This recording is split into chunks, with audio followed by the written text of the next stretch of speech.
মুসলমান ভাইয়েরা আমার, যেই ব্যক্তি রমজানে রোজাদারকে অসম্মান করবে আল্লাহ তাআলা তার বিচারের দায়িত্ব আল্লাহর হাতে চলে যায়। যেই ব্যক্তি রোজাদারের সম্মান করে তার উত্তম প্রতিদান দেওয়ার দায়িত্ব আল্লাহর জিম্মায় চলে যায়। এমনকি যেই লোক নিজেও রোজাদার হয় তার প্রতিদানটাও আল্লাহ নিজেই দেওয়ার দায়িত্ব নিয়ে নেয়। قال الله عز وجل, হাদিসে কুদসির মধ্যে আল্লাহ তাআলা বলেন, আস-সাওমু লি ওয়া আনা আজজি বিহি। এই হাদিসটার দুটো ব্যাখ্যা বলবো আমি। প্রথমটা বুঝলে দ্বিতীয়টা বোঝা সহজ হবে। প্রথমটা না বুঝলে দ্বিতীয়টা শুধু শুনবেন কিন্তু অনুভব করতে পারবেন না। প্রথমটা গুরুত্ব দিয়ে শুনলে দ্বিতীয়টা বোঝা সহজ হবে। আপনাদের মনোযোগ কি ঠিক আছে? একবার একটু বলেন তো আল্লাহু আকবার। এই হাদিসের প্রথম সলিস তরজমা অর্থ হলো, মুহাদ্দিসিনে কেরাম বলেন আল্লাহ তাআলা এই হাদিসের কুদসির মধ্যে জানায় দিয়েছেন যে রোজা যেহেতু আমার জন্য রাখছো, রোজার প্রতিদান স্বয়ং আমি আল্লাহ নিজে হাতে করেই তোমাদের দিব। এটা হলো প্রথম ব্যাখ্যা। আল্লাহ যদি রোজার প্রতিদান আমাদের কুদরত দিয়ে দেয়, কোনো ফেরেশতার মাধ্যম না, সরাসরি তিনিই যদি আমাদের দেয়, আল্লাহ কি দিবেন? হয় জান্নাত দিবেন, নাই মাকাম দিবেন, নাই ক্ষমা দিবেন, নাই এরকম কিছু একটা, নাই সওয়াব দিবেন, এই তো। কিন্তু দ্বিতীয় ব্যাখ্যায় মুহাদ্দিসিনে কেরাম বলেন, যদি ভালো লাগে তাহলে এমন জোরে একটা সুবহানাল্লাহ বলবেন যত জোরে জীবনেও কর নাই। দ্বিতীয় ব্যাখ্যায় মুহাদ্দিসিনে কেরাম বলেন, আরে রোজার প্রতিদান আল্লাহ নিজে হাতে করে সওয়াব দিবে তাই নয়, যিনি সওয়াব দেওয়ার মালিক, যিনি প্রতিদান দেওয়ার মালিক, রোজার প্রতিদান হিসাবে সে আল্লাহ নিজেই তোমার হয়ে যাবে। মান কানা লিল্লাহ কানাল্লাহু লাহু, जो तू मेरा तू सब मेरा, फलक मेरा ज़मीं मेरी, अगर एक तू नहीं मेरा तो कोई शै नहीं मेरी। আল্লাহকে পাইলা তো তুমি সবই পাইলা, আল্লাহকে পাও নাই তো তুমি গাড়ি বাড়ি অট্টলিকা রাজত্ব পাইলা, আল্লাহকে পাও নাই তো তুমি আসলে কিছুই পাও নাই, তুমি একটা গরীব। ঠিক কিনা? এই টাইম ঠিক আছে তো? 20? হ্যাঁ মুসলমান ভাইরা আমার, রোজাদারের সম্মান করলে আল্লাহ তাআলা কি দেয় একটা উদাহরণ আপনাদের সামনে আমি দিতে চাই। নুজহাতুল মাজালিস গ্রন্থের মধ্যে এসেছে, বুখারা শহরের আল্লাহর এক বান্দা, এই লোকটা হলো অগ্নি পূজক, আগুন পূজা করে, মুশরিক। ইন্নাল হামদুলিল্লাহ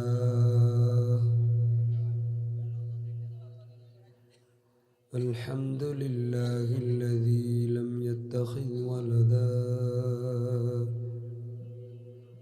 ওয়া লাম ইয়াকুল লাহু শারীকুন ফিল মুলক ওয়া লাম ইয়াকুল লাহু ওয়ালিয়্যুম মিনায যুল্লি ওয়া কাব্বিরহু তাকবীরা। ونشهد أن لا إله إلا الله وحده لا شريك له ونشهد أن سيدنا وسندنا وحبيبنا وطبيبنا ومولانا محمد صلى الله عليه وعلى آله وأصحابه وبارك وسلم. মনিটর কমাই দেন, পেন পেন করে। أعوذ بالله من الشيطان الرجيم. بسم الله الرحمن الرحيم. يا أيها الذين آمنوا كتب عليكم الصيام كما كتب على الذين من قبلكم لعلكم تتقون. صدق الله المولانا العظيم. قال النبي صلى الله عليه وسلم من صام رمضان إيمانا واحتسابا غفر له ما تقدم من ذنبه أو كما قال النبي عليه الصلاة والسلام رب اشرح لي صدري ويسر لي أمري واحلل عقدة من لساني يفقه قولي رب يسر ولا تعسر وتمم علينا بالخير এটু বামে চাপাও সকলে জবান খুলি দুরূদ ইব্রাহিম পাঠ করি আল্লাহুম্মা সাল্লি আলা মুহাম্মাদিন ওয়া আলা আলি মুহাম্মাদ কামা সাল্লাইতা আলা ইব্রাহিম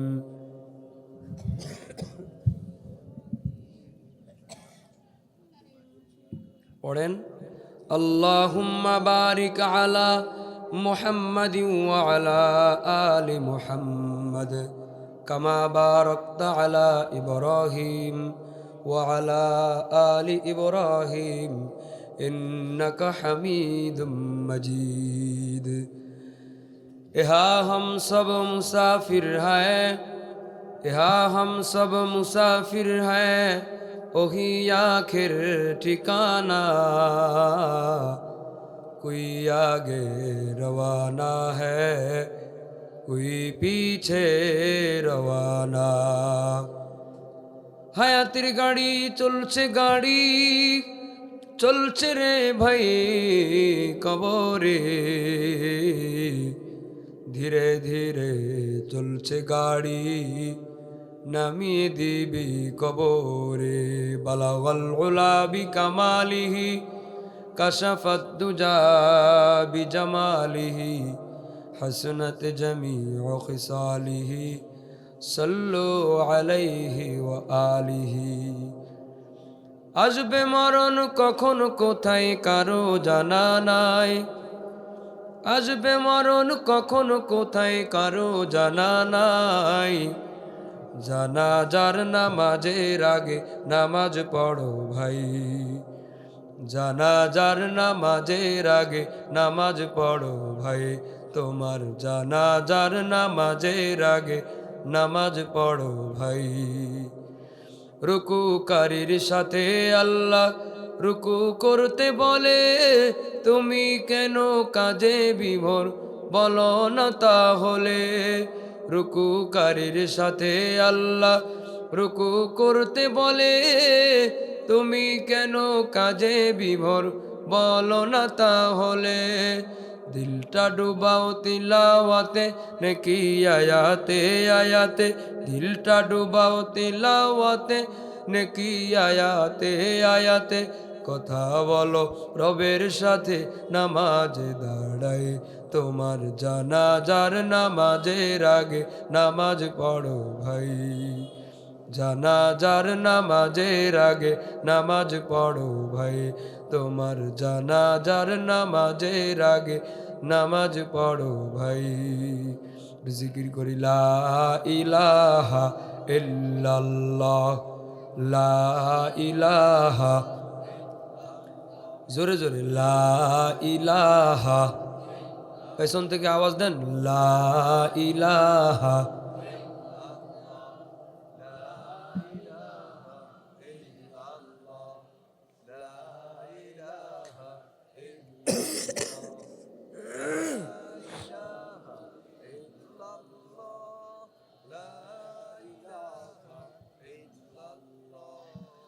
লা ইলাহা ইল্লাল্লাহ লা ইলাহা ইল্লাল্লাহ মুহাম্মাদুর রাসূলুল্লাহ সাল্লাল্লাহু আলাইহি ওয়াসাল্লাম। আলহামদুলিল্লাহ, মালিয়াট যুব সমাজের উদ্যোগে চতুর্থ বার্ষিক তফসিরুল কোরআন মাহফিল, আজকের এই মুবারক মাহফিলের সম্মানিত সভাপতি হাজী সুলাইমান সর্দার, মাহফিলের সম্মানিত প্রধান বক্তা মাওলানা ওয়াহিদুজ্জামান সেলিম মেহেরপুর, আরও অন্যান্য অতিথিবৃন্দ,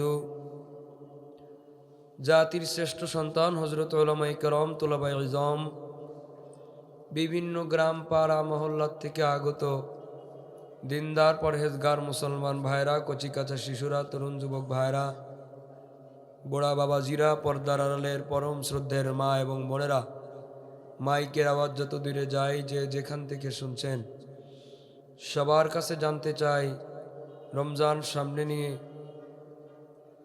রমজানের আগের শেষ মাহফিলে প্রতিকূল আবহাওয়া পরিবেশের মাঝেও এই ময়দানকে জান্নাতের বাগান বানিয়ে আমাদেরকে এখানে বসার তৌফিক দান করেছেন কে? মোহাব্বতে বলেন কে? শুকরিয়া আদায় করার দরকার আছে না নাই? মনের সবটুকু ভক্তি আবেগ উজাড় করে আল্লাহর নিয়ামতের শুকরিয়া আদায় করি আলহামদুলিল্লাহ। একবার বলি আল্লাহু আকবার। বলেন বড় কে? সবাই আওয়াজ দেন, বলেন বড় কে? আর কোনো বড় আছে? আর কোনো বড় হতে পারে? বড় কয়জন? আইন চলবে কার? নিয়ম চলবে কার? শান্তি আছে কার পথে? সম্মান দেওয়ার মালিককে? সম্মানের চেয়ার কেড়ে নেওয়ার মালিককে? নারায়ে তাকবীর। আমি আর একবার নারায়ে তাকবীর বলবো, আপনাদের ভেতরের জমানো আওয়াজটা ব্যয় করবেন, আল্লাহু আকবার বলবেন, সাথে সাথে যাদের সামনের ফাঁকা আছে একটু চলে আসবেন, পূরণ হয়ে যাবে ইনশাল্লাহ। বলে নারায়ে তাকবীর। হলো কইলাম যে সামনে আগাইতে, বসে বসেই তাকবীর দিয়ে আগাইতে হবে। আর একবার তাকবীর দিতেছে, এগেইন চান্স। নারায়ে তাকবীর। পেছনে জোয়ান মানুষের মাজায় ব্যথা, সামনে আগাও। মানে এই বয়সে মাজায় ব্যথা নিয়ে এই যে এই জায়গাটা একটু পূরণ করে দেন বাবাজি। হ্যাঁ, ওই যে পেছনে বাদাম খাইতেছো, সামনে আসতে হবে, খাওয়া বাদ দাও, ফাঁকা পূরণ হবে, ফাঁকা পূরণ হয়ে যাবে। এই যে এইখানে ফাঁকা পূরণ করে, ও ওই পাশে হেলান দিয়ে বসে আছে কে? ও এই যে বিচ্ছিন্ন যারা আছেন, বিচ্ছিন্ন যারা আছেন, কি করছেন, ফাঁকা পূরণ হবে, সমস্ত ফাঁকা জায়গাগুলো পূরণ করে দিন।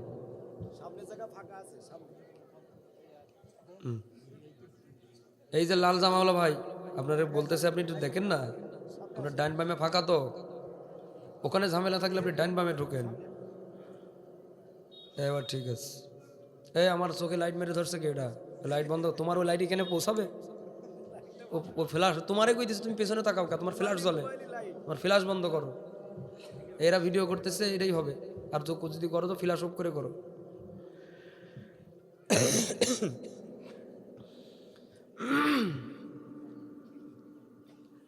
রাস্তাঘাট দোকানপাট যে যেখানে আছেন চলে আসার জন্য অনুরোধ করছি।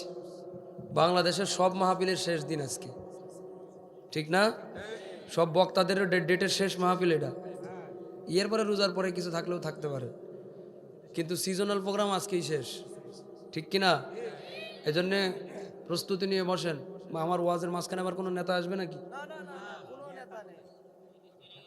না না, সেই দিন আসে, সেই দিন এখনো বেশি। এখন আপনি আছেন কোন দেশে? আলেমরা এখন ওয়াজে বেশি অপমানিত হইতেছে, আরো 16 বছরের থেকে বেশি অপমানিত হইতেছে। মাঝখানে মাইক কেড়ে নেওয়া লোক বহুত জায়গায় আছে। যদি আসেন সম্মানিত ব্যক্তি বসায় দিবেন, আমার মাইক কাটবেন না, তাহলে একবারে চলে যাব। বলেন আল্লাহু আকবার। বাদাম টাদাম কিছু খাওয়া যাবে না, খাওয়া দাওয়া বন্ধ, ওঠাউঠি বন্ধ, কথা বলা যাবে না, আমার সাথে কথা হবে ইনশাল্লাহ। বলে আর এটা আওয়াজ দেন, আল্লাহু আকবার। আউযু বিল্লাহি মিনাশ শাইতানির রাজীম। বিসমিল্লাহির রহমানির রহিম।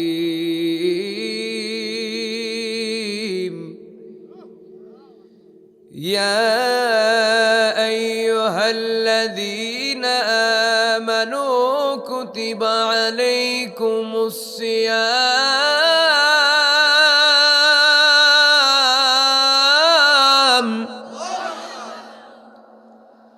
কুতিবা আলাইকুমুস সিয়াম কামা কুতিবা আলাল্লাযীনা মিন ক্বাবলিকুম লাআল্লাকুম তাত্তাকুন।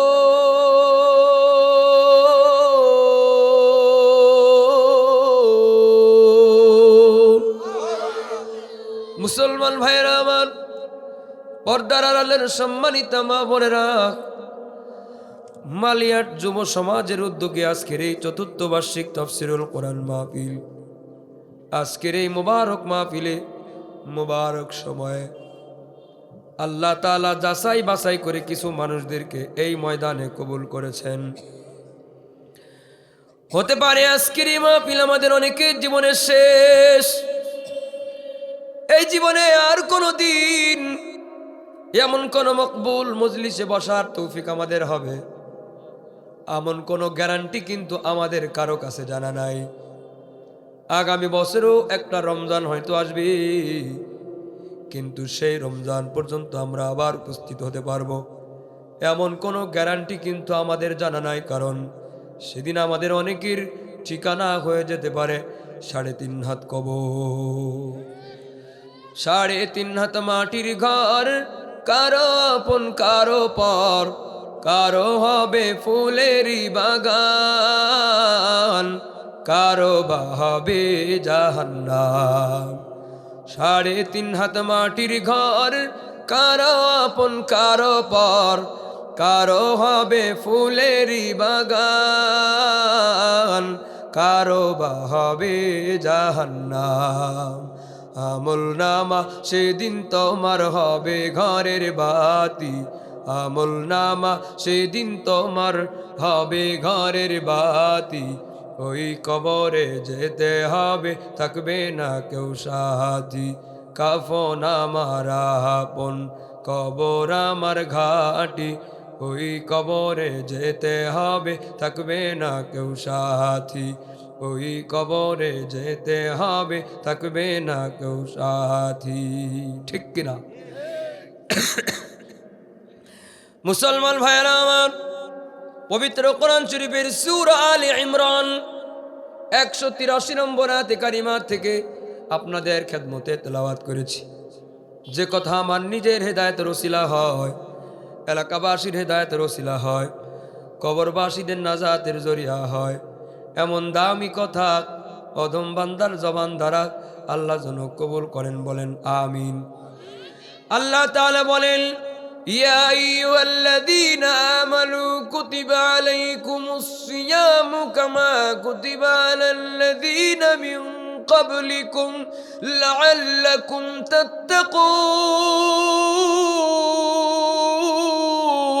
তাত্তাকুন।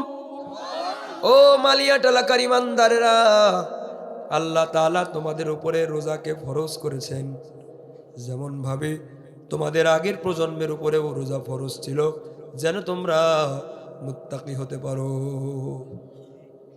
সূরাতুল বাকারা 183 নম্বর আয়াতের থেকে আমি আলোচনা শুরু করেছি। বলেন তো কোন সূরা?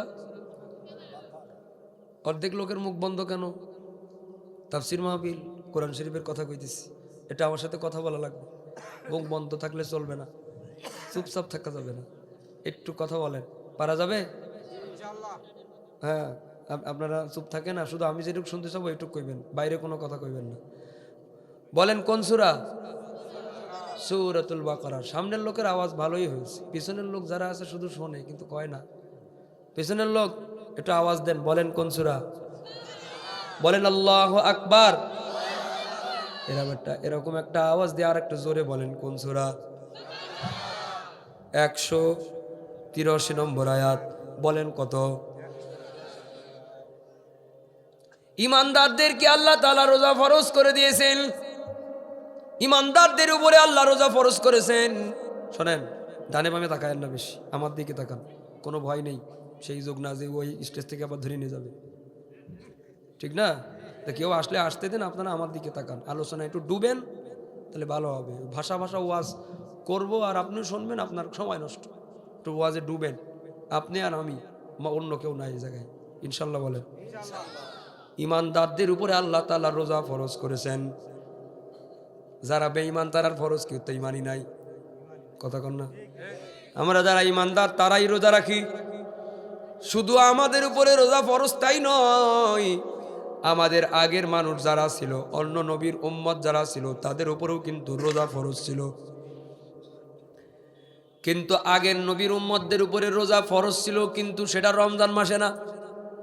এক এক নবীর উম্মতের শরীয়ত এক এক রকম, এক এক নবীর জামানায় রোজা এক এক সময় ফরজ ছিল।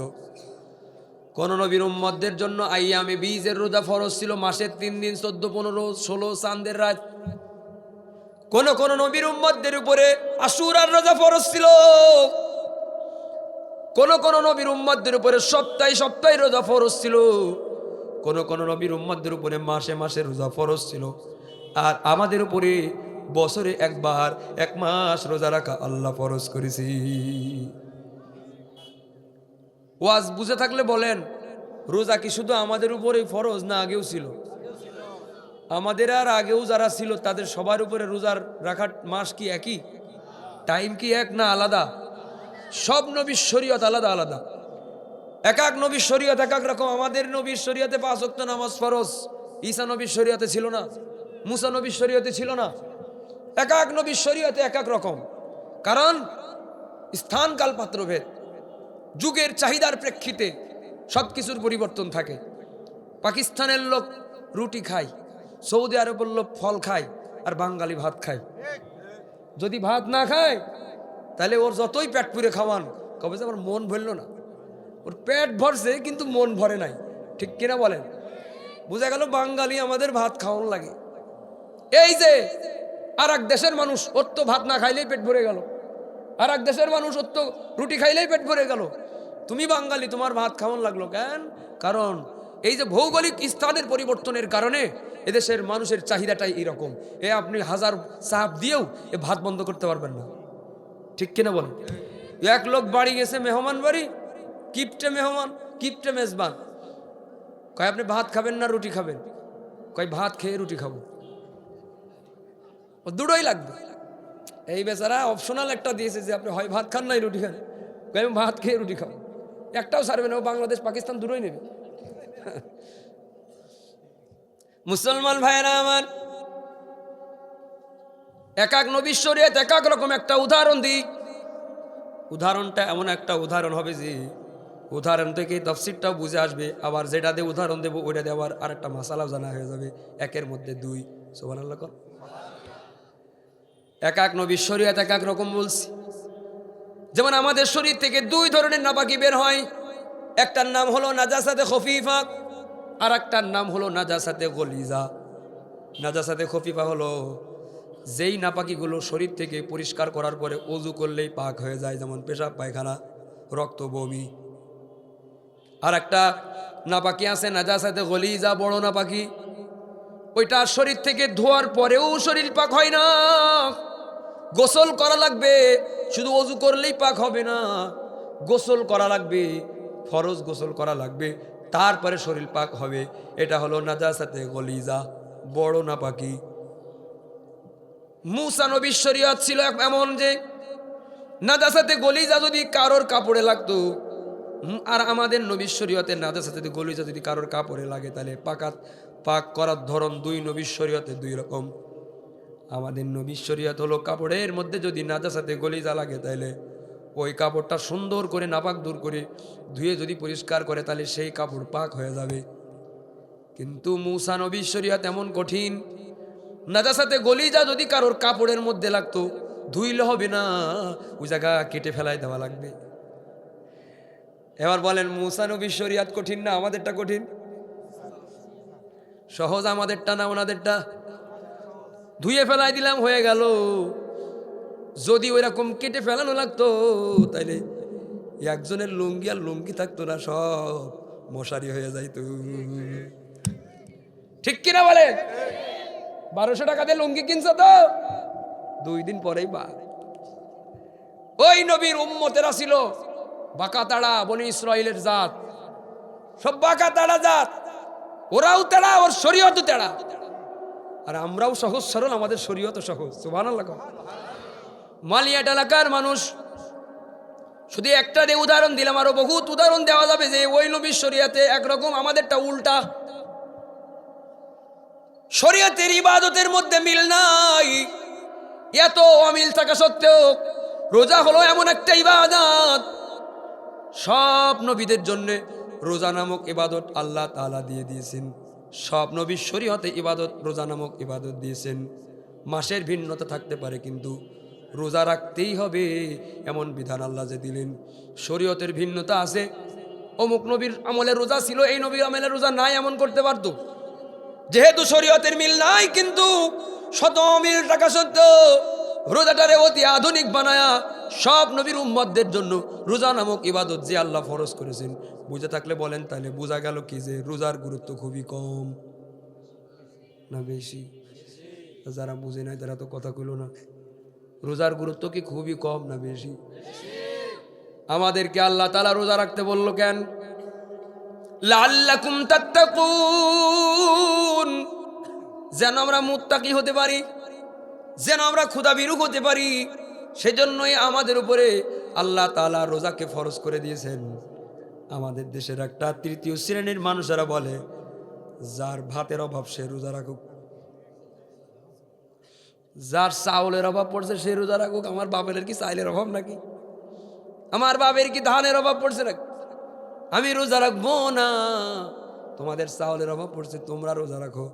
তার মানে আমরা যারা রোজা রাখি, আমাদের কারোর ঘরের গুলাই চাউল নাই, আমাদের চাউল নাই, ডাউল নাই, ঘর নাই, বাড়ি নাই, ছাদ নাই, টিন নাই, কিচ্ছু নাই, সব পথের ফকির আমরা। আর যত চাউলওয়ালার সব হলো বেরোজাদার।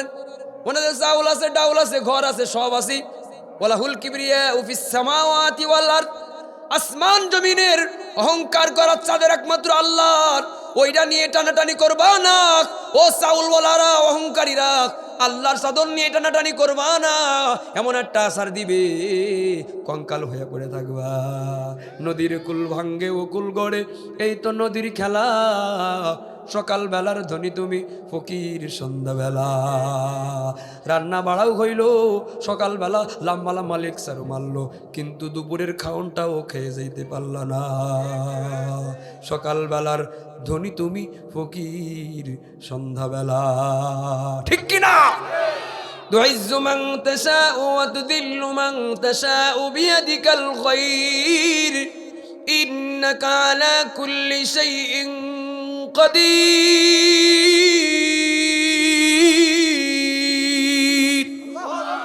সম্মান দেওয়ার মালিককে, চেয়ারে বসানোর মালিককে, চেয়ার কেড়ে দিল্লি পাঠাই দেওয়ার মালিককে, সব কিছুর মালিক আল্লাহ। অহংকার করা যাবে না। আমরা যারা রোজা রাখি, আল্লাহর ভয়ে রোজা রাখি, আল্লাহর হুকুম পালন করার জন্য রোজা রাখি, যেন আল্লাহ আমাদের মুত্তাকি বানাইতে পারে। আমরা মুত্তাকি হতে চাই, অর্থাৎ আল্লাহ ভীরু হতে চাই। মুত্তাকি মানে আল্লাহকে যারা ভয় করে, যার অন্তরে আল্লাহর ভয় আছে, সে কোনোদিন রোজা ভাঙতে পারে না, নামাজ কাজা করতে পারে না, আল্লাহ রসুল নিয়ে উল্টা পাল্টা কথা বলতে পারে না। কথা কোন ঠিক কিনা? কোন রোজাদারের সঙ্গেও বেয়াদবি করতে পারে না। এই বাংলাদেশের একজন র্যাবের কর্মকর্তা, তার নাম হলো আলেপ। এই আলেপ বেটা র্যাবের কর্মকর্তা হইয়া আল্লাহর এক বান্দারে গ্রেফতার করে আয়না ঘরে ঢুকাইছে। আয়না ঘরের মধ্যে আলেপ আসামি বানায়া লোকটারে আয়না ঘরের মধ্যে বিচার বহির্ভূত হত্যাকাণ্ড করেছে। আসামি বানায়া এই লোকটারে যখন আয়না ঘরের মধ্যে রেখে দিয়েছি, এই লোকের বিশ্ববিদ্যালয় পড়ুয়া স্ত্রী আলেপের অফিসে ধর্ণা দেয়, আমার স্বামী কোথায়, এনে দাও, আমার স্বামীরে এনে দাও। শয়তানের চোখের মধ্যে শয়তানি, মনের মধ্যেও শয়তানি, কাজের মধ্যেও শয়তানি। আলেপ বেটা তখন বলে, তোমার স্বামী আমার হেফাজতে আছে, তুমি যদি আমার মনের বাসনা পূরণ করো তাইলে তোমার স্বামীরে পাবা। প্রশাসনের লোক তো জনগণের সেবক, প্রশাসনের লোক তো জনগণের খাদেম। খাদেম হইয়া তুমি রক্ষক যখন ভক্ষক হইয়া গেলা, এই আলেপ বেটা তখন মহিলারে বলে, তোমার স্বামীরে যদি পেতে চাও তাহলে আমার মনের বাসনা পূরণ করো। মহিলা বলে, এখন রোজার মাস, আমি রোজা আছি, রোজা থেকে আমি তোমার মনের বাসনা কেমনে পূরণ করব? আলেপ বেটা তখন বলে, রোজা আসো আর কি না জানি না, স্বামীরে যদি বাঁচাইতে চাও তো আমার সঙ্গে তোমার কুকর্ম করা লাগবে। প্রশাসনের চেয়ার পাইয়া প্রশাসনের পাওয়ার পাইয়া এই র্যাবের কর্মকর্তা আলেপ এই মহিলা রোজাদার মহিলার উপরে হামলে পড়ে ধর্ষণ করলো। রোজাদার মহিলারে রোজা ভাঙ্গায়া ধর্ষণ করিয়েছো। এই মামলা দুনিয়ার দুর্নীতির টেবিলে যায় নাই, ডাইরেক্ট আরশে আজিমে চলে গেছে। আল্লাহ আলেমদের পরাজয় করে দিয়েছে। রোজাদারের সঙ্গে বেয়াদবি করেছে। এই কথাগুলো বললে আমাদের অনেকে বলে, হুজুর রাজনীতির ওয়াজ করেন না তো। এইগুলা কি রাজনীতির কথা? আমার রোজাদারের রোজা ভাঙাইয়া ধর্ষণ করবা, বিচার বগির উপর হত্যাকাণ্ড করিয়া আইনাগার বানাইবা, ওয়াজের স্টেজ থেকে ডাইরেক্ট আলেমকে রিমান্ডে নিবা। এর বিরুদ্ধে কথা কইলেই যদি রাজনীতির কথা হয়, ওরকম মাহফিল করার দরকার নাই। যেই মাহফিলে মুসলিমের পক্ষে কথা বলা যায় না, ঠিক কিনা? এদেশের মানুষেরা আলেমদের ইজ্জত সম্মান ভুলে গিয়েছে, যে কারণেই এদেশে আজকে কোনো শান্তি নাই। আলেমদেরকে ওয়াজের ব্যাপারে সাজেশন দেয়, এই ওয়াজ করবেন, সেই ওয়াজ করবেন না। কোরআন শরীফের থেকে ওয়াজ হবে। কারোর বাবার ক্ষমতা নাই কোরআন শরীফের ওয়াজের বাধা দেওয়ার। এটা ডিবি হারুন বাধা দিয়েছিল, ওরে আল্লাহ ল্যাংটা বানাই দিয়েছে। যারাই এটাকে, এটার মধ্যে কারেন্ট আছে, কারেন্টের মধ্যে হাত গিলে যেমন ছিটকে ফেলে যায়, আলেমদের সিনার মধ্যে ওই কোরআন জীবন্ত কোরআন, এক একজন হাফেজ, এক একজন আলেম। এদের সাথে বেয়াদবি করবা, এক ছাড়া দেবে, দিল্লি গিয়ে পড়বা বেয়াদব। এদেশের সিলেবাসগুলো পরিবর্তন করে দিয়েছে। এই স্কুলের মধ্যে যেই সাবজেক্টগুলো পড়ানো হয়, এগুলা পড়লে কোনো ইমানদার আর ইমানদারি থাকে না। ডারউইনের থিওরি পড়ায়, মানুষ একদিন বান্দরের বাচ্চা, বান্দর থেকে আস্তে আস্তে মানুষ হয়েছে, অটোমেটিক মানুষ হয়ে গেছে, কেউ বানানো লাগে নাই। গলা পর্যন্ত গাঁজা খাইলেও তো এরকম কথা কেউ বিশ্বাস করবে না। এমনি এমনি হয়েছে না, কেউ বানাইছে? কথা কন না, বানাইছে কি? সবাই বলেন। আমাদের সিলেবাসগুলো আবার আগের সিলেবাস আমরা চাই। আমাদের সিলেবাসের থেকে আল্লাহর নাম কেটে, নবীর নাম কেটে, কলমা কালাম কেটে, ধর্মীয় কথাবার্তাগুলো কেটে, নিজের বাপের নাম বসাইয়া, অপ্রয়োজনীয় বিদ্যা বসাইয়া, আলু ভাজি ডিম ভাজি করার বিদ্যা শিখানো, এই পচা, এই অনুপযোগী গাইতে হবে, পারা যাবে? বলেন। ওরা শিক্ষিত শয়তান। না, গজল গাওয়া যাবে না? গাবো? চাচারা তো গাইতেছে, যুবকরা তো গাইতেছে। আমার সাথে এক লাইন জোরে গাওয়া লাগবে। বলেন, ওরা শিক্ষিত। হ্যাঁ, এবার ঠিক আছে। ওরা শিক্ষিত শয়তান, ওরা তাল ঠিক রাখ। ওরা হলো জাতির লাগি মহামারীর মতন, ফাইলে কলম টাকায়া চালায় ওরা নির্যাতন। ওরা হলো জাতির লাগি মহামারীর মতন, ফাইলে কলম টাকায়া চালায় ওরা নির্যাতন। ঘুষের টাকায় ওদের বুড়ি, ঘুষের টাকায় ওদের বুড়ি করে যে টান টান। ওরা শিক্ষিত শয়তান, ওরা শিক্ষিত শয়তান, ওরা জোরে, ওরা শিক্ষাঙ্গনের দিকে ভাইরে দেখো না চোখ মেলিয়া, ছাত্ররা সব বই ছাড়িয়া আছে শুধু প্রেম লইয়া। শুধু ছাত্ররা না ছাত্রীরাও? শিক্ষাঙ্গনের দিকে ভাইরে দেখো না চোখ মেলিয়া, ছাত্রীরা সব বই ছাড়িয়া আছে শুধু প্রেম লইয়া। অস্ত্র সে তো সঙ্গীর সাথী, অস্ত্র সে তো সঙ্গীর সাথী হইতে মস্তান। ওরা শিক্ষিত শয়তান, ওরা শিক্ষিত শয়তান, ওরা শিক্ষিত শয়তান। পীরগিরিয়ার মাজার পূজা চলছে দেশটা জুড়িয়া, সেরে কি আর ভণ্ডামিতে দেশটা গেছে ভরিয়া। পীরগিরিয়ার মাজার পূজা চলছে দেশটা জুড়িয়া, সেরে কি আর ভণ্ডামিতে দেশটা গেছে ভরিয়া। গাজার কলকে টান মারিয়া, গাজার কলকে টান মারিয়া দেখাই খাজার শান। ওরা শিক্ষিত শয়তান, ওরা শিক্ষিত শয়তান, ওরা শিক্ষিত শয়তান, ওরা শিক্ষিত শয়তান। মারহাবা বলেন। গজল গাইলে কি আপনারা ভয় পাইতেছে? গাবো না বাদ দেবো? তাহলে মারহাবা কিন্তু চাইলে হবে না, না চাওয়াই দিতে হবে। ঠিক না? চাওয়া ছাড়াই দিবেন তাহলে গজল হবে, আর চাওয়া ছাড়াই দিবেন না তো ফাঁকি দেবো।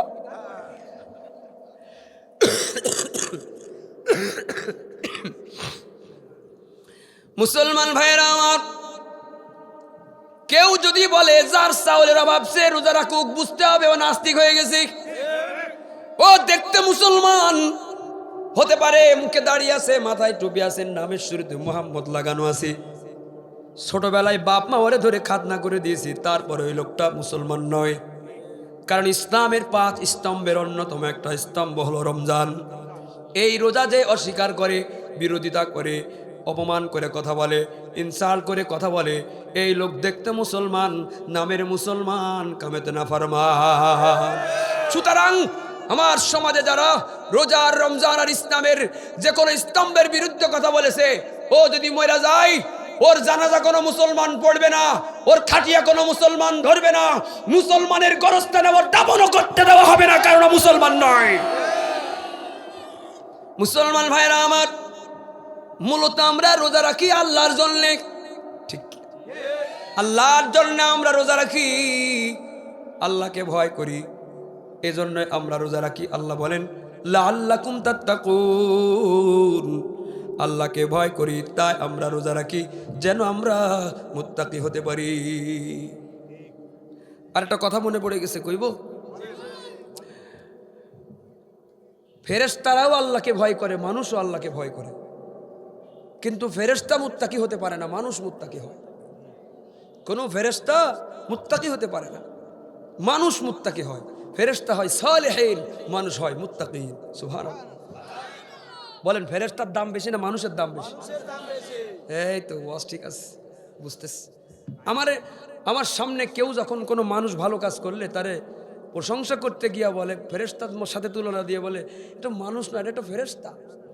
এ ফেরেশতার মতো নিষ্পাপ, ফেরেশতার মতো ভালো মানুষ। আমার মনে হয় লোকটারে অপমান করলো, ফেরেশতার সাথে উদাহরণ দিয়ে লোকটার দাম কমায় দিল। আরে ফেরেশতার থেকে তো মানুষের দাম বেশি, কথা কন না কেন?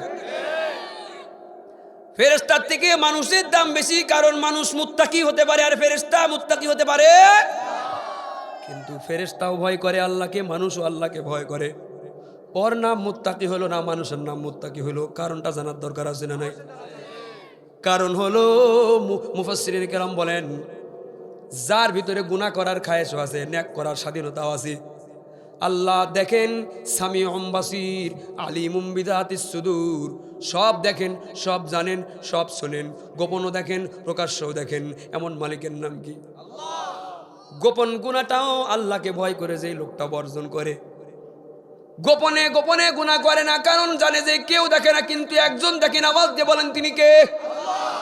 গোপনে অন্ধকারে লেপ কম্বলের নিচে শুয়ে শুয়ে যদি কোনো যুবক মোবাইলটার সামনে নিয়ে কানে হেডফোন লাগায়া গোপন গুনাহ করে, মনে করে আমার বাপেও দেখে না, মায়েও দেখে না, বউও জানে না, বোনও জানে না, কেউ জানে না, কম্বলের মধ্যে ঘরের সিটকেনি লাগায়া গোপনে গোপনে অশ্লীল গুনাহ করে, আর মনে করে কেউ দেখে না। আমি বলি একজন দেখেন, যিনি হলেন সামিউম বাসীর।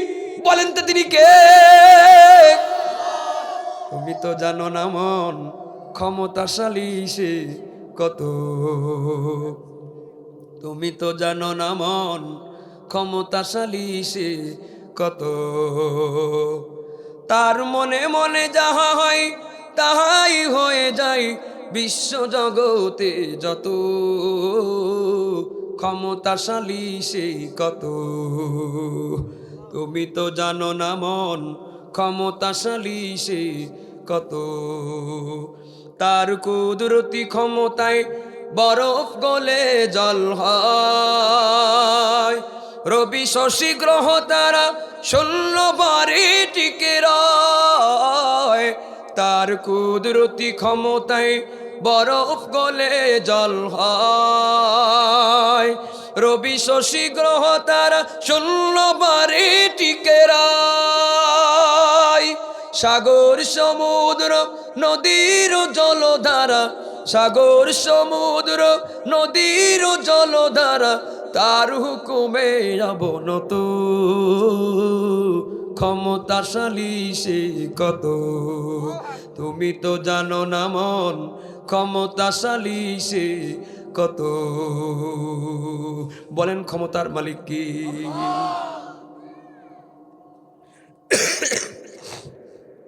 এ কারণে মানুষেরা মুত্তাকি হয়, ফেরেশতা মুত্তাকি হয় না, কারণ কোন ফেরেশতার মধ্যে গুনাহ করার কোনো চাহিদা নাই, গুনাহ করার কোনো সক্ষমতা নাই। একটা গাছের সামনে যদি এক বস্তা টাকা ফেলে রাখেন, গাছ যেমন ধরে না, ওর ভিতরে এই টাকার প্রতি যেমন কোনো আগ্রহ নাই। একটা ফেরেশতার সামনে যদি টাকার বস্তা রাখেন, অশ্লীল মহিলাদের রাখেন, তারপরেও ফেরেশতা তার দিকে কুনজরে তাকানোর সুযোগ নাই, কারণ মানুষের মতো করে আল্লাহ কোনো ফেরেশতারে বানান নাই। ফেরেশতাদের মধ্যে গুনাহ করার জৈবিক কোনো চাহিদা নাই, মানবিক চাহিদা সম্পন্ন ওরা নয়। এজন্যে ফেরেশতারা আল্লাহকে ভয় করে নেক করে, সোয়াবের জন্য নয়, মানুষের খেদমতের জন্য ডিউটি, স্বেচ্ছাসেবকের ডিউটি পালন করে। কিন্তু মানুষ রাস্তা দিয়ে যুবক যখন হাঁটতে হাঁটতেই চোখের গুনাহ করতে মনে চায়, আর একজন মহিলার দিকে তাকাইতে মনে চায়, মোবাইল স্ক্রল করতে করতে অশ্লীল মহিলাদের থাম্বনেল পিকচারওয়ালা ভিডিও সামনে চলে আসে, টাইটেল এমন একটা দিয়ে রাখছে যে দেখলে ক্লিক দিতে মনে চায়। যুবক মনে করে কেউ দেখে না, আমি যদি এখন ওই অশ্লীল ভিডিওতে ক্লিক দিই তাহলে একটু চোখের শান্তি পাইব। কিন্তু আবার যদি মনে করে যে আমি গোপনে গোপনে আমার এই ডিজিটাল ডিভাইস কাজে লাগায় এই মুহূর্তে যদি আমি গুনাহ করি, কেউ দেখে না, কিন্তু একজনের নজর ফাঁকি দেওয়া যায় না। আওয়াজ দিয়ে বলেন তিনি কি? গোপনে গোপনে রমজান মাসে দুপুরের পরে প্রচন্ড ক্ষুধার যন্ত্রণায় রোজাদার বিছানা থেকে উঠতে পারে না, নিজেদের 3.5 হাত বডি নিয়ে মাঝে মাঝে উঁচা হওয়ার ক্ষমতাও থাকে না, ঘরের মধ্যে বিছানায় একা একা শুয়ে আছে, মনে করে এখনই যদি আমি খেজুর একটা খেয়ে ফেলি, এক ঢোক পানি একটা খেয়ে ফেলি, ঘরের মধ্যে কেউ নাই, গোপনে গোপনে ঘরের খাবারটা আমি খেয়ে বাইরে আবার রোজাদারের মতো ভান ধরে থাকবো। কেউ দেখে না, কিন্তু একজন দেখেন, তিনি কে? ওই যে আল্লাহ দেখে ফেলেন, তাই কষ্ট করা থাকে, পানি খাই না। কেউ দেখে না, আল্লাহ দেখেন, তাই অশ্লীল ভিডিও ক্লিক দেয় না। এই যে গুনাহ থেকে নিজের বিরত রাখলো, নফসের সঙ্গে একটা জিহাদ করা লেগেছে, নিজের অন্তরের সঙ্গে কিন্তু ফাইট করা লেগেছে। এই যে নফসের সঙ্গে জিহাদ করে, আল্লাহকে ভয় করে, গুনাহ বর্জন করে, নেক গ্রহণ করে, এজন্যই মানুষের নাম মুত্তাকি। আর এই যুদ্ধটা করা লাগে না, বিদায়ী ফেরেশতার নাম হয়েছে সালেহিন। কোনো ফেরেশতা মুত্তাকি হতে পারে না। এবার আর একবার বলেন তো, মানুষের দাম বেশি না ফেরেশতার দাম বেশি? আল্লাহ তাআলা বলেছেন, ওয়ালাকাদ কাররামনা বানি আদম, বনি আদমকে আমি আল্লাহ শ্রেষ্ঠত্বের মর্যাদা দান করেছি, এরা হলো আশরাফুল মাখলুকাত। কিন্তু আর একটা কথা মনে রাখেন, যেই জিনিসের দাম যত বেশি, মান যত বেশি, সেই জিনিস যদি নিজের মান নিজে নষ্ট করে, তাহলে এর দাম কিন্তু তত কমে যায়। যেমন একটা উদাহরণ দিয়ে যদি আপনাদের সামনে আমি বুঝাই দিই, গ্রামের মানুষ আপনারা কিন্তু মাঝে মাঝে বাড়ি আসার অনুষ্ঠান হইলে পোলাও, বিরিয়ানি, কোরমা রান্না হয়, আর প্রতিদিন তো নিয়মিত সাদা ভাতের রান্না হতেই থাকে। বলেন তো, সাদা ভাতের দাম বেশি না পোলাও ভাতের দাম বেশি? কেন? ওর ভিতরে মশলাপাতিও অনেক, ওই চাউলের দামও অনেক, তেলের দাম আছে, কত রকমের মশলা দিয়া পোলাও ভাতটা রানছে, লোভনীয় খাবার। আর সাদা ভাত আপনি রান্নেন, কোনো মশলা নাই, কোনো তেল নাই, কিছু নাই, খালি চাল দিয়ে সাদা পানির উপরে বসাই দিলেন, এই সাদা ভাত হলো কোনো মশলা তেল ছাড়াই সাদা ভাত। এর দাম কম, কিন্তু মশলা আর কত কিছু খরচ করে আপনি বিরিয়ানি, পোলাও, কোরমা, তেহারি, মোরগ পোলাও রানলেন, ওইটার দাম বেশি, ওইটার স্বাদও বেশি। কিন্তু আপনার প্রচণ্ড গরমের সময় খাবারটা ফ্রিজে রাখতে মনে নাই, আপনি গরমের মধ্যে ঢেকে ঢাকনা দিয়ে পাত্রের মধ্যে রেখে দিয়েছেন, সকালবেলা ঘুম থেকে উঠছেন, নাকের মধ্যে কিসের জানি গন্ধ যায়, মনে হয় ঘরের মধ্যে আবার বাথরুম করলো কে। কয় না, ঘরের মধ্যে থেকেও বাথরুম করে নাই, রান্নাঘরটার থেকে মনে আছে গন্ধ আসতেছে। রান্নাঘর থেকে কিসের গন্ধ? পাত্র উঁচা করে দেখে বিরিয়ানি পোলাও ওই পাত্রের থেকেই গন্ধ আসে, কারণ ও রাতে দামি ছিল, পোষে ও এখন বেদামি হয়ে গেছে। আর আপনার বাড়ির মধ্যে যে সাদা ভাত থাকে ওইটা যদি রাতে গন্ধ হয়ে যায়, ভেতরে ভালো আছে, উপরে বসে গেছি, টাটকা সাদা পানি দিয়ে হাত দিয়ে কসলাইয়া উপরের আবরণগুলো ধুয়ে ফেলে দিবেন, ভেতরের টাটকা জায়গা আবার বের হয়ে আসবে। এই যে পান্তা ভাত বানায়া একটা কাঁচামরিচ আর একটা কাঁচা পেঁয়াজ দিয়া এক গামলা পান্তা ভাত পেট ভরে মেরে দিয়ে আপনি মাঠে চলে যাবে। কথা ঠিক কিনা? বুঝা গেল? যেই জিনিস দামি জিনিস তার দাম যেমন বেশি, পয়সা গেলে ওর মান ততই কম। আর যার দাম কম ওইটা ধুয়ে কষলেও খাওয়া যায়। মানুষের দাম বেশি, মানুষ হলো আশরাফুল মাখলুকাত। এই শ্রেষ্ঠত্বের মান যদি রাখতে পারে তাইলে মানুষ ফেরেশতার থেকেও দামি। নিজের মান যদি নিজে নষ্ট করে দেয় তাইলে এই মানুষ নিকৃষ্ট জানোয়ারের থেকেও অধম। আল্লাহ তাআলা বলেন লাহুম কুলুবুন লাহুম আয়ুনুন লা ইউবসিরুনা বিহা ওয়া লাহুম আযানুন লা ইয়াসমাউনা বিহা উলাইকা কাল আনআমি বাল হুম আযাল। মানুষের চোখ আছে কিন্তু দেখে না, কিছু মানুষের কান আছে শোনে না, কলব অন্তর আছে ভাবে না, কোনো কিছু কাজে লাগায় না। কত লোক এখনো বলে বেড়ায় যে আয়নাঘরটা সব ভুয়া, কোনো আয়নাঘরটা নেই, সব মিথ্যা কথা কইতেছে ডাক্তার ইউনুস। কথা কোন? এরা চোখ আছে কিন্তু দেখে না। লাহুম আয়ুনুন লা ইউবসিরুনা বিহা, চোখ আছে কিন্তু দেখে না। কত আলেমদেরকে আয়না ঘরের মধ্যে বছরের পরে বছর রাখলো, কত সাধারণ রাজনীতিবিদদেরকে আয়না ঘরে বছরের পরে বছর রাখলো। চোখ দেয়া দেখতেছে লোকটা বক্তব্য দেয়, এর পরেও দেখে না। ও কানা তো দেখবে কেমনে? ওর চোখের মধ্যে খতাম আল্লাহ মোহর লাগা দিয়েছে, এজন্য দেখে না, হলো দল কানা। কথা কোন ঠিক কিনা? মালিয়াট এলাকার মুসলমান কিছু মানুষ আছে এমন অপরাধ করে যা মানুষের মতো নয়। যেমন গত বছরে একজনের কথা, কি যাবা, যেমন গত বছরে একজনের কথা আমি শুনছি যে টাঙ্গাইল এলাকার এক বুড়া বেটা নিজের বৌমারে পছন্দ করে বৌমারে ভাগাইনে দৌড় মারছে। এই লোকটারে কি মানুষ বলা যায়? পশু বলা যায়? পশুর থেকেও নিকৃষ্ট কাজ করেছি। এক ইয়ং ছেলের দেখলাম যে ওর মা ওর পছন্দের গার্লফ্রেন্ডের সঙ্গে বিয়ে দেয় নাই, রাজি হয় নাই, বিধায় নিজের মাকে রান্নাঘরের বটি দিয়ে মাকে হত্যা করে দিস। এই লোকটারে মানুষ বলবেন কেমনে? কোন পশুও তো তোর মাকে হত্যা করে না। যেই আলেম বেটার কথা একটু আগে কইলাম, রোজাদারের রোজা ভাঙাইলো, যারা আলেমদেরকে হত্যা করলো, আয়না ঘর বানাইলো, মানুষেরকে মুরগির ঘরের থেকেও ছোট ছোট ঘরে রাখছি। হাঁস মুরগিরা ওদের শরীরের বডি অনুযায়ী ওর মধ্যে একটু ঘোরাফেরাও করতে পারে, কিন্তু মানুষদেরকে এমন এমন ছোট ছোট ঘরে রাখছে যেখানে সোজা হয়ে দাঁড়াইতে পারে না, শৈলেও পা লম্বা করে দিতে পারে না। মানুষদেরকে এত বেশি কষ্ট যারা দিয়েছে, সারা দুনিয়ার মানুষ এদেরকে মানুষ বললো, আমরা মানুষ বলতে পারি না, আমরা পশু বলতে পারি না, বালহুম আদল, এরা সব পশুর থেকেও নিকৃষ্ট হয়ে গেছে। হাইরে সাদের দুনিয়ায় মানুষ পাওয়া বড় দায়, মানুষ দেখতে চল হয়ে এবার জাদু ঘরে যাই সবাই। হায়রে সাদের দুনিয়ায় মানুষ পাওয়া বড় দায়, মানুষ দেখতে চল হয়ে এবার জাদু ঘরে যাই সবাই, মানুষ দেখতে চল হয়ে এবার জাদু ঘরে যাই সবাই। চেহারাটা দেখতে ভালো, পোশাকটাও চমৎকার, অন্তরে তার কালি ভরা, কাঁচটা বড় কদাকার। চেহারাটা দেখতে ভালো, পোশাকটাও চমৎকার, অন্তরে তার কালি ভরা, কাঁচটা বড় কদাকার। এই মানুষের ভিড়ে আজি, এই মানুষের ভিড়ে আজি আসল মানুষ নাই রে নাই। মানুষ দেখতে চল হয়ে এবার জাদু ঘরে যাই সবাই। হায়রে সাদের দুনিয়ায় মানুষ পাওয়া বড় দায়, মানুষ দেখতে চল হয়ে এবার জাদু ঘরে যাই সবাই, মানুষ দেখতে চল হয়ে এবার জাদু ঘরে যাই সবাই। শিক্ষার জোরে ডিগ্রির ভারে সাহেবের মাজা বাঁকা, মুচকি গেছে সব অফিসে নেই যে ঘুষের টাকা। শিক্ষার জোরে ডিগ্রির ভরে সাহেবের মাজা বাঁকা, মুচকি গেছে সব অফিসে নেই যে ঘুষের টাকা।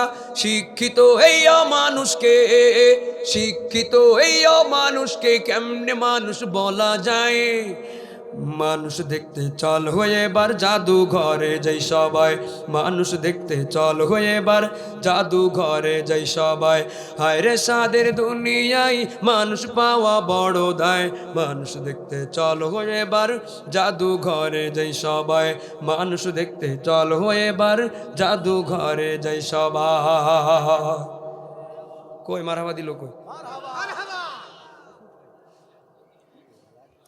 মুসলমান ভাইয়েরা আমার,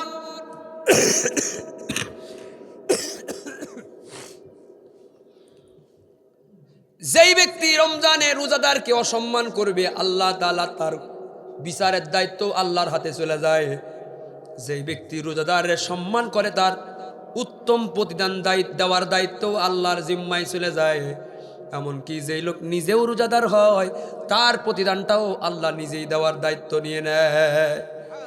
قال الله عز وجل, হাদিসে কুদসির মধ্যে আল্লাহ তাআলা বলেন, আস-সাওমু লি ওয়া আনা আজজি বিহি। এই হাদিসটার দুটো ব্যাখ্যা বলবো আমি। প্রথমটা বুঝলে দ্বিতীয়টা বোঝা সহজ হবে। প্রথমটা না বুঝলে দ্বিতীয়টা শুধু শুনবেন কিন্তু অনুভব করতে পারবেন না। প্রথমটা গুরুত্ব দিয়ে শুনলে দ্বিতীয়টা বোঝা সহজ হবে। আপনাদের মনোযোগ কি ঠিক আছে? একবার একটু বলেন তো আল্লাহু আকবার। এই হাদিসের প্রথম সলিস তরজমা অর্থ হলো, মুহাদ্দিসিনে কেরাম বলেন আল্লাহ তাআলা এই হাদিসের কুদসির মধ্যে জানায় দিয়েছেন যে রোজা যেহেতু আমার জন্য রাখছো, রোজার প্রতিদান স্বয়ং আমি আল্লাহ নিজে হাতে করেই তোমাদের দিব। এটা হলো প্রথম ব্যাখ্যা। আল্লাহ যদি রোজার প্রতিদান আমাদের কুদরত দিয়ে দেয়, কোনো ফেরেশতার মাধ্যম না, সরাসরি তিনিই যদি আমাদের দেয়, আল্লাহ কি দিবেন? হয় জান্নাত দিবেন, নাই মাকাম দিবেন, নাই ক্ষমা দিবেন, নাই এরকম কিছু একটা, নাই সওয়াব দিবেন, এই তো। কিন্তু দ্বিতীয় ব্যাখ্যায় মুহাদ্দিসিনে কেরাম বলেন, যদি ভালো লাগে তাহলে এমন জোরে একটা সুবহানাল্লাহ বলবেন যত জোরে জীবনেও কর নাই। দ্বিতীয় ব্যাখ্যায় মুহাদ্দিসিনে কেরাম বলেন, আরে রোজার প্রতিদান আল্লাহ নিজে হাতে করে সওয়াব দিবে তাই নয়, যিনি সওয়াব দেওয়ার মালিক, যিনি প্রতিদান দেওয়ার মালিক, রোজার প্রতিদান হিসাবে সে আল্লাহ নিজেই তোমার হয়ে যাবে।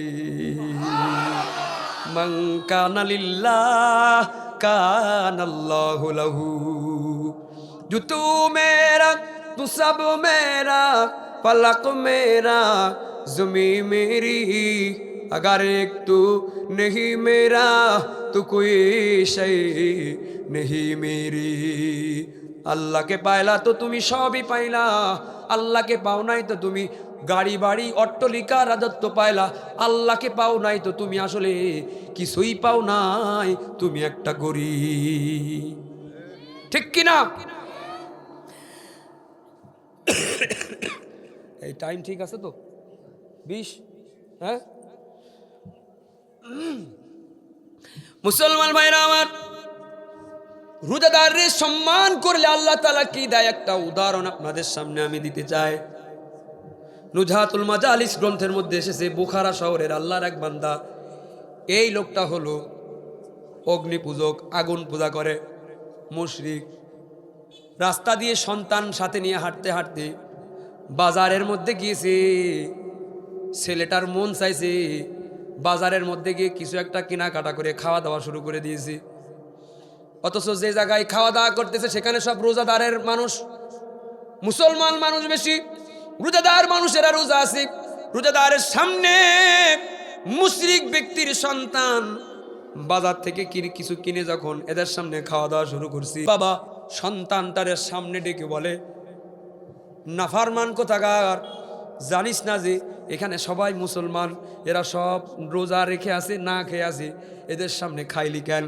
কথাটা বইলা মুশরিক বাবা তার সন্তানের মুখের মধ্যে 2-3টে থাপ্পড় লাগায় শাসন করে দিয়েছে। মারহাবা কোন? ছেলে কয়, আব্বা আপনিও তো খান।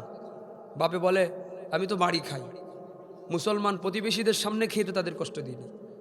আমরা যদিও আর এক ধর্মের মানুষ, কিন্তু আমাদের এলাকায় মুসলমান বেশি, অধিকাংশ মানুষ রোজাদার, এদের সামনে যদি আমরা খাই তাহলে এদের কষ্ট হয়।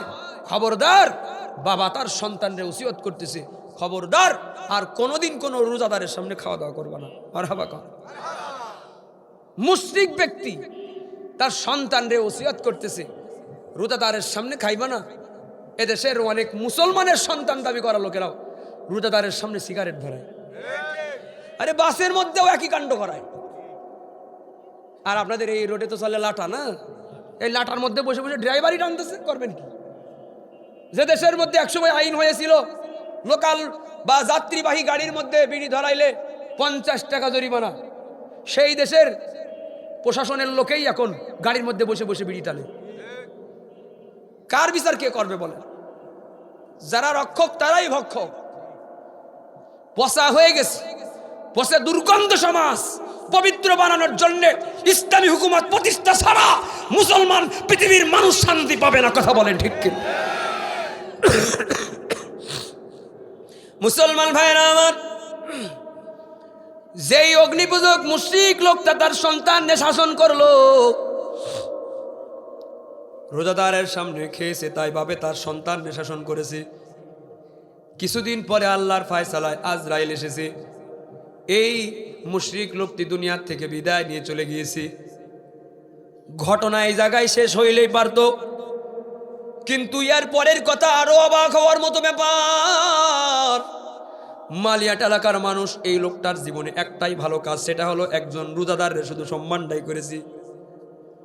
রোজাদারের সম্মান করলে কি প্রতিদান হয় সেটাই আমি বলবো।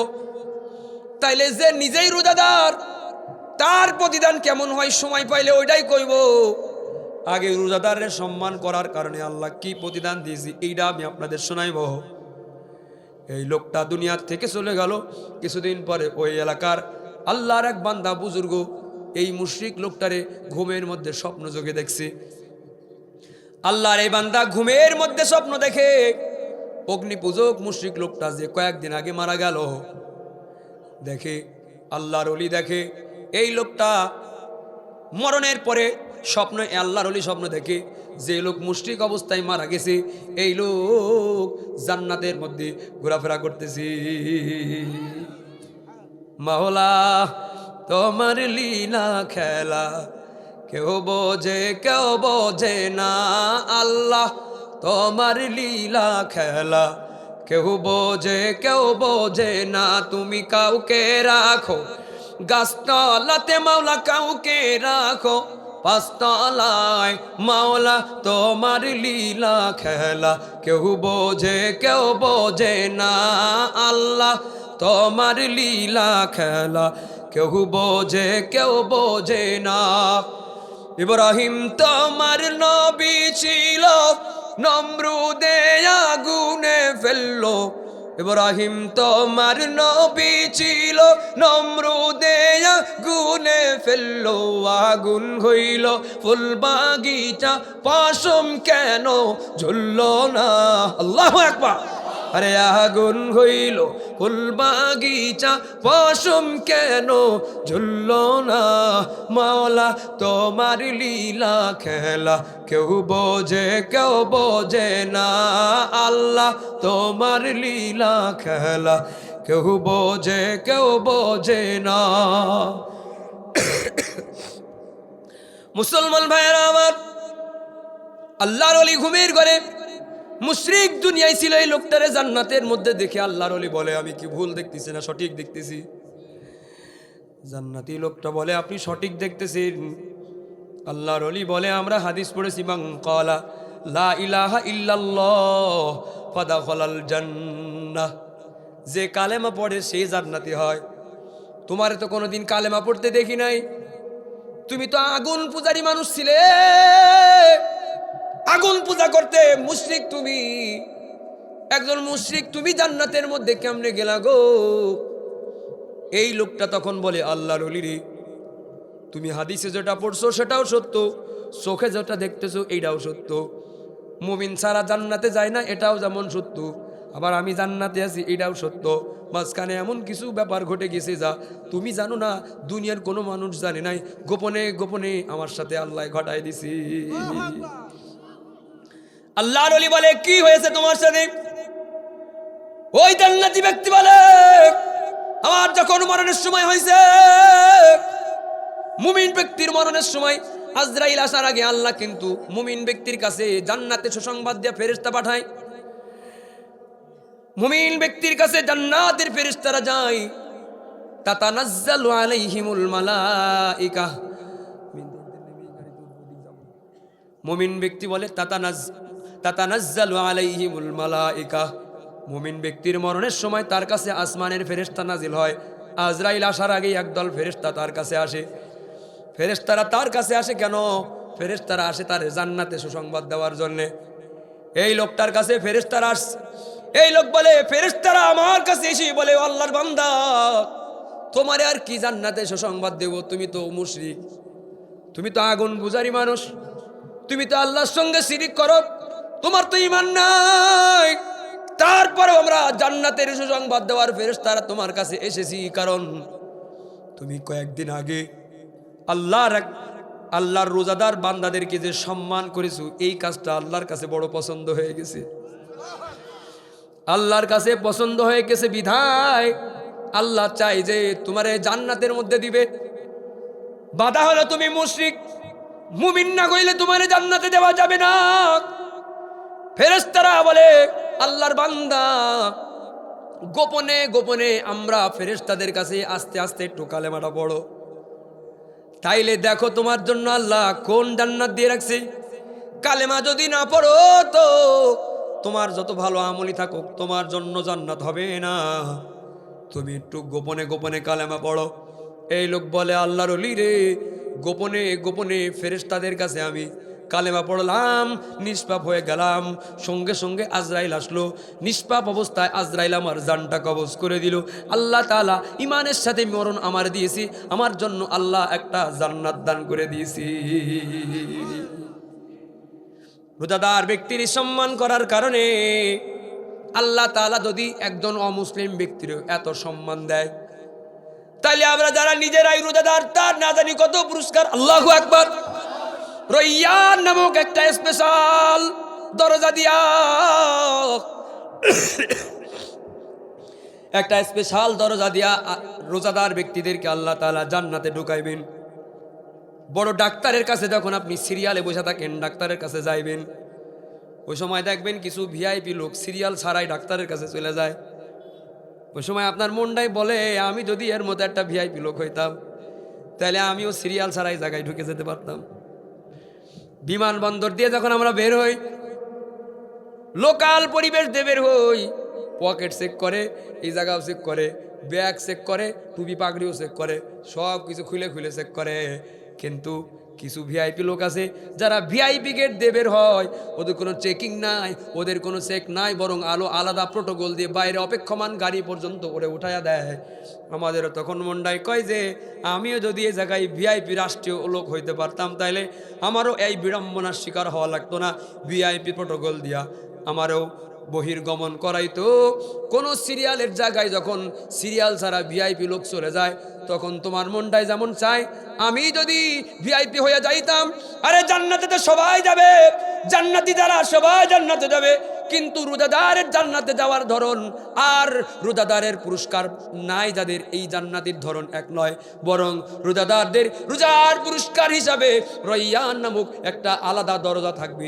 এই দরজা দিয়ে শুধুমাত্র রোজাদারেরা ঢুকবে। ভিআইপি প্রোটোকল দিয়া, সেলিব্রেশন দিয়া, ইস্তেকবাল জানায়া ভিআইপি ভাবে রোজাদারদেরকে আল্লাহ জান্নাতের মধ্যে পাঠায়া দিবে। জান্নাতে যেতে চাই কারা কারা? আমি একটু হাত দেখতেছি। আল্লাহ আমাদের তৌফিক দান করেন, আমিন। রোজাদার ব্যক্তিদেরকে জান্নাতের মধ্যে দেওয়ার পরে আল্লাহ তাআলা বলবেন, ও রোজাদার, আর কি লাগবে বলো? আরে রোজাদার ব্যক্তির আল্লাহ জান্নাতে এমন কিছু দিয়েছে, জান্নাতীদেরকে এমন জান্নাতে দেবে, ওয়ালা আইনুন রাআত ওয়ালা উযুনুন সামিআত ওয়ালা খাতারা আলা কলবি বাশার। এমন একটা জান্নাত আল্লাহ তোমারে দিয়েছে, মানুষের চোখ কোনোদিন এমন জান্নাত দেখে নাই, মানুষের কান কোনোদিন এমন জান্নাতের গল্প শোনে নাই, মানুষের অন্তরের কল্পনাও করে নাই। কল্পনা শক্তি হার মানায় যাবে এমন বিশাল সাইজের ডেকোরেশনওয়ালা আশ্চর্যজনক জান্নাত আল্লাহ আপনারে দান করবি। এদেশের একটা ওয়ার্ডের মেম্বার হওয়ার জন্য লাখ লাখ টাকা খরচ করে, ঠিক কিনা? এদেশের একটা ইউনিয়নের চেয়ারম্যান হওয়ার জন্য কোটি কোটি টাকা খরচ করে। আর এদেশের একটা সংসদীয় আসনে দলের টিকিট পাওয়ার জন্য হলো শত কোটি টাকা ঘুষ দেওয়া লাগছে। এই যে রাজত্ব পাওয়ার জন্য শত কোটি টাকা, যে যেমন একটা জান্নাত আল্লাহ আপনারে দিবে, একটা মেম্বারের ওয়ার্ডের মতো সাইজের রাজত্ব নয়, ইউনিয়নের সংসদীয় আসনের মতো নয়, 56,000 বর্গ মাইলের বাংলাদেশের মতো এতটুকু জান্নাত আল্লাহ তোমারে দিবে না। বরং এই পৃথিবী যত বড়, এমন বিশাল বড় বড় 10টা পৃথিবী এক জায়গায় করলে যত বড় বর্গ মাইল হয়, এত বিশাল সাইজওয়ালা একটা জান্নাতের রাজত্ব আল্লাহ তোমারে দান করে দিবি। এত আস্তে সুবহানাল্লাহ দিল, জোরে বলেন। এত কিছু দেওয়ার পরে আল্লাহ যদি বলে আর কি লাগবে, কোন তো আমাদের চাওয়ার মুখ আছে? এই তো ছিল না আমার, এটাই তো আমার পাওয়ার কথা ছিল, আর কি লাগবে আমার? এত কিছু দিল। যুবকদেরকে ওয়াহুরুন আইন কামসালিল লুলুল মাকনুন, এমন হুর গেলমান, এই যারা উল্টা পাল্টা জায়গায় প্রেম করে বেড়াও, এমন হুর তোমারে আল্লাহ দিবে। অ্যাকোরিয়ামের ভিতরে মাছ থাকে না, ওর ভিতরে দেখবেন একরকম মাছ আছে কাছের মতো, শরীরের এপাশ ওপাশ দেখা যায়। ওরে আল্লাহ যেই হুর বউ দেবে জান্নাতে, ওর শরীরটা এমন স্বচ্ছ, এমন সুদর্শন, এমন সুন্দরী, যে শরীরের এপাশ ওপাশ কোনো কালি নাই, আবরণ নাই, এপাশ ওপাশ স্বচ্ছ কাছের মতো দেখা যাবে। আল্লাহু আকবার। এই জান্নাতের হুরেরা যদি দুনিয়ার মধ্যে এক ফোঁটা থুতু ফেলতো, পাতাল সাগর নদীর পানিগুলো সব মধুর থেকে মিষ্টি হয়ে যাইতো। কুকুরের পাতে কি ভাত ছয় না, কন্যাকা কুকুরের কাছে ঘি ভাত দিবেন, পোলাও কোরমা বিরিয়ানি দিবেন, ও কবে আমি খাই না, ও কাঁচা গু খাবে। কথা কন্যাকা, ওর কাঁচা গু খাওয়া লাগবে। বাচ্চা একটা পায়খানা করতেছে উঠানোর এক পাশে, ও শেষ করতে দেয় না, ও দিকটা ডেলিভারি দেয়, ও দিকটা খাওয়া শুরু করে দেয়। কথা কন্যাকা, কুকুরের পাতে যেমন ঘি ভাত ছয় না, যেই যুবকের জন্য আল্লাহ জান্নাতের 70,000 সুন্দরী হুরদেরকে বউ বানানোর জন্য সাজায়া গুজায়া বাসর ঘরে অপেক্ষা করাইতেছে, এ দুনিয়ার নাপাক বেটি মানুষের বেড়া ভাগে বসে বসে, এ দুনিয়ার নাপাক বেটি মানুষের জালনায় যে ঝুলে থাকে, এ দুনিয়ার নাপাক বেটি মানুষের জন্য জান দিয়ে দেয়, বাপ মারে অসন্তুষ্ট করে তার হাত ধরে টেনে নিয়ে আসে। কুকুরের পাতে ঘি ভাত ছয় না, তোর জন্য আল্লাহ জান্নাতে কত সুন্দর হুর গেলমান রেখে দিয়েছে। যেই বেটির পেটের মধ্যে 3 কেজি পায়খানা, এই বেটির পিছনে ঘুরে বেড়ায়। আর জান্নাতের কত স্বচ্ছ সুন্দর সুন্দরী হুর গেলমান আল্লাহ আমাদের যুবকদের দান করেন, বলেন আমিন। আরো জোরে বলেন। মুসলমান ভাইয়েরা আমার, জান্নাতীদেরকে জান্নাতের মধ্যে এত কিছু দেওয়ার পরে আল্লাহ বলবেন আর কি লাগবে? জান্নাতীরা বলবি আল্লাহ আবার কি চাই? আর তো কিছুর দরকার হয় না, আর কিছুর দরকার নাই। পেছন থেকে আলেমরা হাত উঁচু করবে, আলেমরা হাত উঁচা করে বলবে আল্লাহ আমাদের লাগবে। আল্লাহু আকবার বলেন। বাংলাদেশের মানুষ দুনিয়ায় হুজুর লাগে, জান্নাতের মধ্যেও কিন্তু হুজুর লাগবে। দুনিয়ায়ও আলেম লেগেছে, জান্নাতের মধ্যেও কিন্তু আলেম লাগবে। আলেমরা পেছন থেকে বলে আল্লাহ